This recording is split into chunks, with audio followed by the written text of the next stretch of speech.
Hey, what's up? Pizowell here. Before I get into my critique of Friday the 13th Part 5, A New Beginning, the Deluxe Edition, I have to tell you a story pertaining to the film. When I was a young boy and first getting into the horror genre, first getting into the Friday the 13th series, which was sort of my intro to the horror genre, I remember renting Friday the 13th Part 5, and on a sunny summer afternoon was watching the film in the floor of my living room with my grandmother, and the insurance lady came calling, and my grandmother, being the convivial woman that she was, invited her right in, offered her a seat on the couch, and this was right around the time when Debbie Voorhees, unclothed in all her glory, gets garden shears plunged into her eyes. The insurance lady was aghast at watching me watch this and asked, "Where is your mother? Does your mother know you're watching such garbage?" And even then, at that young age, I had kind of an epiphany. I realized that horror films weren't everyone's cup of tea, but they were my cup of tea. And I've loved the genre ever since, and I've loved this film in particular ever since. Friday the 13th Part 5, A New Beginning, I'm sorry. Without doubt the most controversial of the Friday the 13th series, derided by fans, because, and I don't think this is a spoiler, because I'm sure you've all seen it, there's an imposter playing Jason in this film. The film picks up several years after the events of Part 4. Tommy Jarvis has been in a nervous hospital, as Sling Blade would say, where he's gotten lots of treatment. He has taken every medication under the sun, and at this point in his life he is going to a halfway house for mentally disturbed young men and women. And not long thereafter, the bodies start hitting the floor. Like I said, this is the most controversial of the series. A lot of fans absolutely hate this movie. I've never understood the hatred for this movie.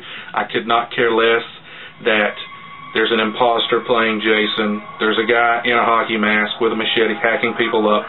What more do you want? Aside from that, this film has all the elements of a great slasher movie. Great memorable characters. I love Ethel, I love Junior, I love Reggie the Reckless, Demon, Tommy, Violet, everybody in this film. Lots of kills, it's fast-paced, and it's got a great sense of humor. It's sleazy, it's pure exploitation, and there is more than ample female flesh on hand. We have breasts of all shapes and sizes in this film, small, medium, large, and extra large. Thank you, Debbie Voorhees. It's just a fun slasher movie. Unfortunately, the kills are all very pared down. The MPAA had a ball basically taking the sex, or nudity is fine, sex is bad, violence is bad, but all the nudity you want, that's fine. I love the film. I think it's a great slasher movie. But down to the brass tacks, the special features. Crystal Lake Massacres Revisited Part 2. This is the faux documentary that was the second installment of the faux documentary that started on the Part 4 DVD. I thought that one was kind of lame on the Part 4 disc.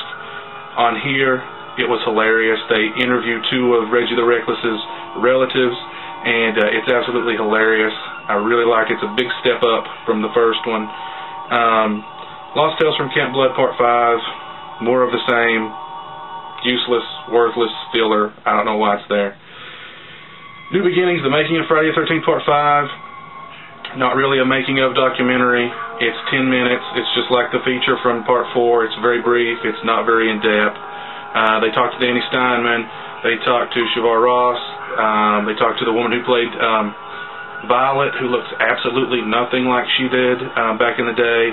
They talked to Michael Felsher, which was really cool. He basically just defends the film. Brief but cool. The commentary with Danny Steinman, John Shepard, and Shavar Ross, and with Michael Slipcase Felsher piped in via telephone, was very funny, very cool. Danny Steinman is hilarious. He reminded me a lot of Hunter S. Thompson. They're just having a good time with the movie. It's a lot of fun. They're laughing with the movie. They're laughing at the movie sometimes. But you can tell that they all really have some fond remembrances of the movie. And they're just having a really great time with it. It would have been cooler if Slippy was actually there with them, because he's kind of lost in the commentary. He comes and he goes. He's speakerphone, so it's not that easy to understand what he's saying. But overall, it's a great commentary. A definite step up from Part 4's commentary, which is really boring. The special features on this are scant. But what we have is pretty cool. The faux documentary was pretty cool. The making of featurette, brief but cool. And the commentary was just a lot of fun to listen to. Most commentaries are just so dull. But this one was actually pretty entertaining. I liked it a lot. All you Friday the 13th Part 5 detractors, watch the movie again. I don't know how you can call yourself a slasher movie fan and not like this movie, because it has all the elements that makes a great slasher movie. All you Friday the 13th 5 fans, this is a must. The commentary is great.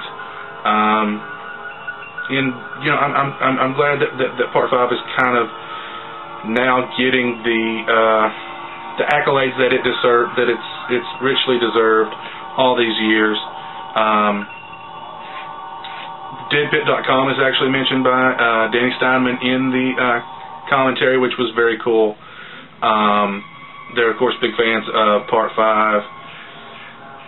So overall, this is a significant step up from the Part 4 Deluxe Edition.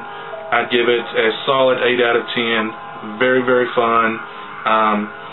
I wish the making of featurette was a little longer, had included more people from the cast and the crew, had gone a little more in depth about the film and the backlash and whatnot. But still a lot of fun. Definitely check this baby out. So until tomorrow, when I do the review of Part 6 Deluxe Edition, peace.